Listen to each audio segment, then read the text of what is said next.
Ada kembali di Breaking News TV One, pemirsa. Beberapa saat yang lalu kita sama-sama sudah mendengarkan konferensi pers yang digelar oleh Gubernur DKI Jakarta Anies Baswedan mengenai peraturan gubernur tentang pembatasan sosial berskala besar atau PSBB. Dalam konferensi pers tersebut, Anies mengatakan bahwa pemberlakuan PSBB di DKI Jakarta akan diberlakukan pada nanti hari Jumat 10 April 2020 pada pukul 00 waktu Indonesia Barat dan sesuai dengan peraturan gubernur akan diterapkan selama 2 minggu ke depan hingga tanggal 23 April 2020.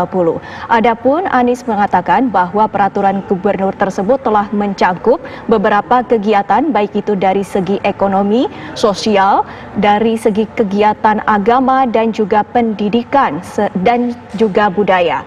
Dalam beberapa sektor-sektor tersebut juga ada beberapa hal yang diterapkan. Ada 8 sektor yang pada saat PSBB ini diberlakukan di DKI Jakarta masih diperbolehkan untuk beraktivitas. 8 sektor tersebut meliputi sektor pangan, energi, komunikasi dan media komunikasi, sektor keuangan perbankan, sektor logistik dan juga distribusi barang, retail dan juga industri strategis serta kesehatan. Dari 8 sektor tersebut masih diperbolehkan untuk beraktivitas dan untuk masyarakat di DKI Jakarta dilakukan pembatasan kegiatan baik itu orang dan juga barang. Pembatasan orang dan barang itu akan dibatasi kapasitasnya menjadi 50%, serta penggunaan kendaraan pribadi pun juga akan dibatasi. Untuk transportasi sendiri yang menjadi fokus adalah untuk ojek, yakni transportasi roda 2. Dalam peraturan gubernur ini ada pembaharuan bahwa transportasi yang menggunakan roda 2 atau ojek tersebut hanya diperbolehkan untuk mengantar barang dan bukan untuk mengantar orang.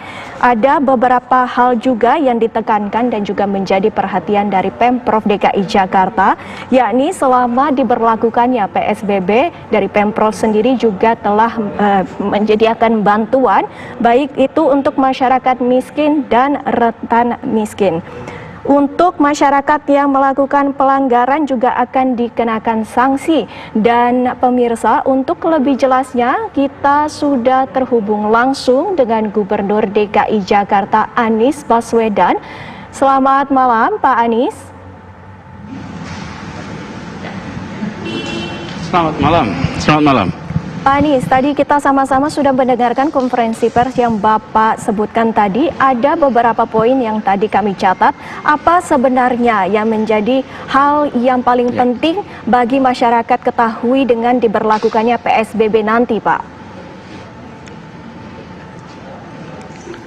Yang paling penting diketahui bahwa saat ini virus corona itu atau COVID-19 ini sudah menyebar dan harus kita hentikan. Cara menghentikannya adalah dengan mengurangi interaksi. Cara mengurangi interaksi adalah dengan berada di rumah, tinggal di rumah, mengurangi kegiatan di luar, mengurangi ada kontak dengan siapapun. Kita lakukan ini selama 14 hari ke depan. Jadi yang paling penting pada fase ini adalah memastikan bahwa kita sama-sama secara kolektif seluruh masyarakat di Jakarta menghentikan kegiatan di luar rumah. Itu penting, yang pesan paling utamanya. Dan bila harus keluar rumah, maka lakukan itu hanya untuk kebutuhan pokok saja.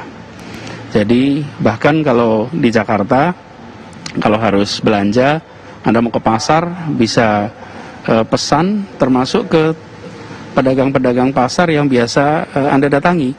Jadi tidak harus kemudian datang ke pasar, cukup melalui telepon.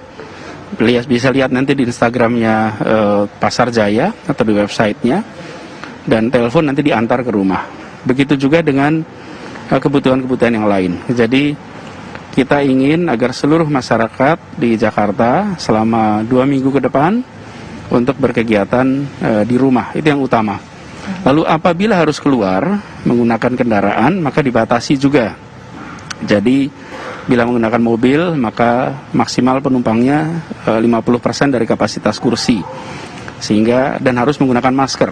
seluruhnya yang berada di luar harus menggunakan masker. Ini adalah salah satu cara kita untuk sama-sama menghentikan virus ini.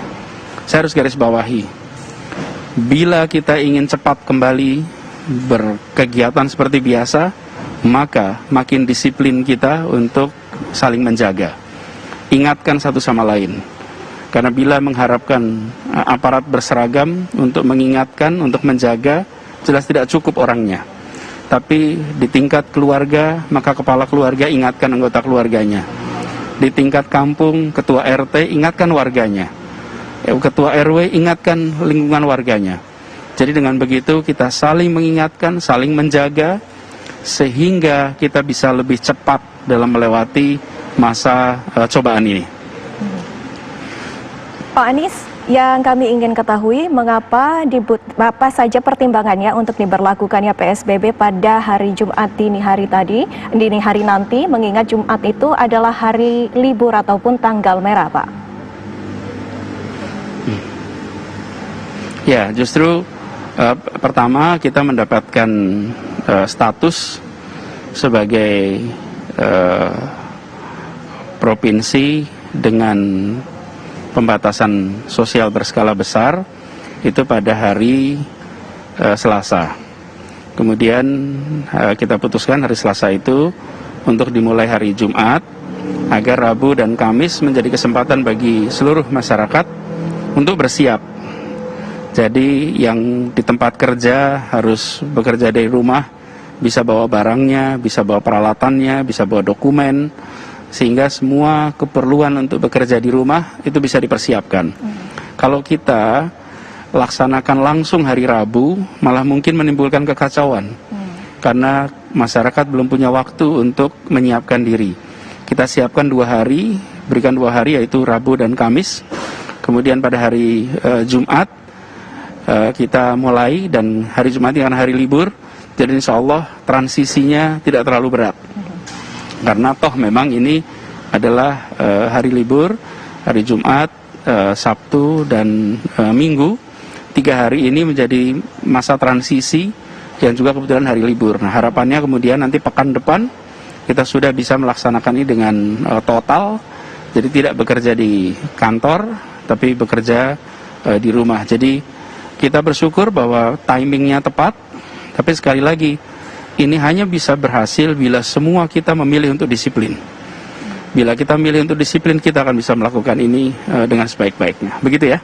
Ya, Pak Anies, ada beberapa poin tadi yang Bapak sebutkan untuk memutus mata rantai COVID-19 ini adalah dengan membatasi pergerakan orang dan juga barang. Namun ada beberapa sektor yang masih beraktivitas, dan bagaimana penerapan PSBB ini untuk masyarakat yang tetap harus bekerja, namun berada rumah ataupun kediamannya itu berada di daerah sekitar DKI Jakarta seperti Bekasi, Depok, Bogor, dan juga Tangerang, Pak Anies.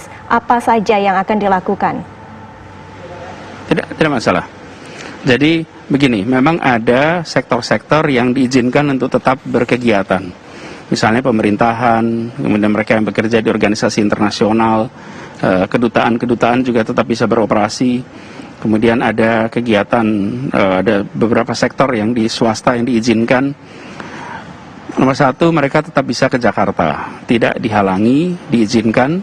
Bila menggunakan kendaraan umum, maka kendaraan umum hanya beroperasi dengan 50% penumpang. Jadi kalau satu gerbong biasanya 100, maka diisi 50. Kalau bis biasanya isinya 50, maka hanya diisi 25. Antriannya juga di dalam stasiun dibatasi, antriannya di luar stasiun supaya udara terbuka, sehingga risiko penularan lebih kecil dan diberikan jarak. Lalu terkait dengan kegiatannya, nanti di perkantoran harus diatur sehingga jaraknya diberi jarak yang cukup, ada physical distancing yang cukup, sehingga risiko penularan dikurangi. Lalu harus menggunakan masker dalam seluruh kegiatan di luar rumah. Jadi ada protokol-protokol yang harus diikuti oleh mereka yang sektornya tetap bekerja. Karena dengan cara seperti itulah maka kita bisa memastikan bahwa sektor-sektor pokok untuk menjaga sendi kehidupan di kota ini tetap berjalan, tapi proses penularan bisa dikurangi, dihentikan bahkan. Jadi bagi masyarakat yang bekerja di luar Jakarta tetap bisa datang, tapi harus mengikuti protokol untuk keselamatan dan kesehatan kerja agar terhindar dari COVID-19. Baik, terima kasih banyak informasinya untuk masyarakat DKI Jakarta khususnya. Terima kasih Pak Anies Baswedan selaku Gubernur DKI Jakarta. Sama-sama, terima kasih. Dan pemirsa, itu tadi kita sama-sama sudah mendengarkan informasi lebih lanjut dari Gubernur DKI Jakarta Anies Baswedan, dan dari pihak Pemprov sendiri menekankan apabila masyarakat DKI Jakarta tidak menaati PSBB maka akan dikenakan sanksi.